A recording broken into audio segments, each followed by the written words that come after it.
आजिर दिनटा किछि अलगा थिला। आज प्रथम थर जड़े अजणा दीदी को लिफ्ट मागी कॉलेज आसिली। आगरू मु केबे तांको जानि नथिली, किंतु से सतरे बहुत स्वीट थिले। जी मु एकला आसी मो सांग माने आज कहीं आसी ना, तो मु भाबुतिली केमिति आसीबी आम घर ठू बस स्टैंड 1 किलोमीटर, तो सेठी चल चली आसक पड़े, तापर बस रे आसक पड़े।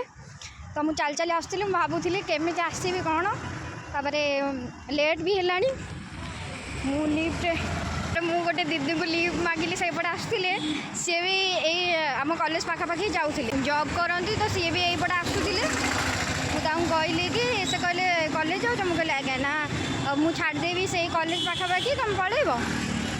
मु तो कहूली बस से जीव बोली, दीदी कहले मुझे पटे जीवी से छाड़देवी, तापर पाख हम कॉलेज से पलैब।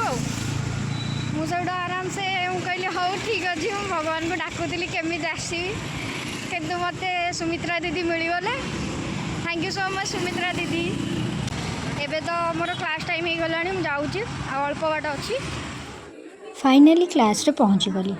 आउ ये सुंदर ड्रॉइंग मो सांग बनई। आउ क्लास सरिबा परे मु बस रे पळै आसिली।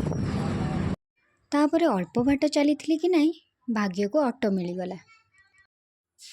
आउ संध्यारे सबुठु भल पार्ट बोरे चितौ पिठा बनैबा, सतरे बहुत टेस्टी थिला। तो एमिति किछि थिला आजिर मो दिन। वीडियोटी देखिथिबारु धन्यवाद। देखा नेक्स्ट व्लॉग रे। जय श्री जगन्नाथ।